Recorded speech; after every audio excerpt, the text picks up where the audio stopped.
In the heart of the city lies the remnants of St. Agnes Hospital, a crumbling relic of a bygone era. Its once sterile halls are now shrouded in darkness, haunted by the ghosts of patients long forgotten. As a renowned paranormal investigator, I've heard rumors of St. Agnes for years.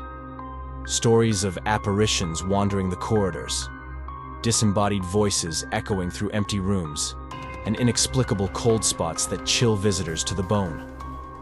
But it wasn't until I received an anonymous tip about a particularly disturbing incident that I decided to investigate for myself. Gathering my team of investigators, we entered the abandoned hospital with a mix of trepidation and excitement. The air was thick with dust and decay, and the only sound was the creaking of the old building as it settled into the earth. Our first stop was the psychiatric ward, where patients had once been subjected to barbaric treatments in the name of science. As we ventured deeper into the ward, we began to feel a sense of unease, as if we were being watched by unseen eyes. It wasn't long before we encountered our first sign of the paranormal, a flickering light at the end of the hallway that seemed to dance and sway of its own accord. I approached cautiously, my heart pounding in my chest, and reached out to touch it. But before I could make contact, the light vanished, leaving behind a feeling of cold dread that sent shivers down my spine. Undeterred, I pressed on, determined to uncover the truth behind the hospital's dark past. Our next stop was the operating theater, where patients had once undergone surgeries without the benefit of anesthesia. As we entered the room, we were met with a sight that chilled us to the core.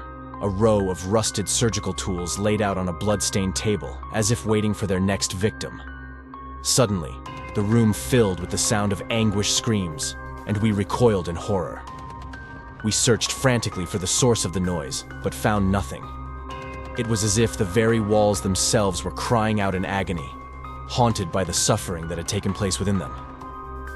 As we continued our exploration, we encountered more signs of the paranormal. Apparitions that appeared and vanished in the blink of an eye, strange symbols etched into the walls, and a pervasive feeling of dread that seemed to grow stronger with each passing moment. But it wasn't until we reached the morgue that we uncovered the hospital's darkest secret. As we opened the door, we were met with a sight that made our blood run cold. A row of body bags, each containing the remains of patients who had died under mysterious circumstances. And at the end of the row stood a figure cloaked in shadow, its eyes glowing with an otherworldly light. It spoke to us in a voice that seemed to emanate from the very depths of the earth, telling us of the horrors that had taken place within the hospital's walls and warning us to leave before it was too late. Terrified, we fled the hospital, vowing never to return. But as we drove away, we couldn't shake the feeling that we were being watched by unseen eyes, and we knew that the shadows of St. Agnes would haunt us for the rest of our days.